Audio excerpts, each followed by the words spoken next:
Bueno, Tomas, eskerrik asko, Ezpelur gaitaria gurekin egoteagatik. Zer moduzkoa da jairi gabeko uda bat? Pues, zen behar da oso arrarua, hainbeste urtetan jo eta gero eta aurten dena bertan bera gelitzea, pues oso arrarua, benetan.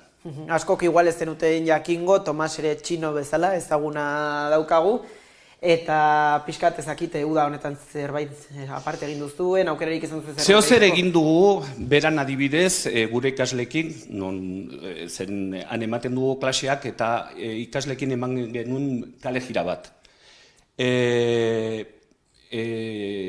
Aurreko astean ez, aurreko bi astean, Barañainen izan genuen festival bat, gure erraldoiarekin batera, eta oain ari pendiente dugu azaroan Portugaleten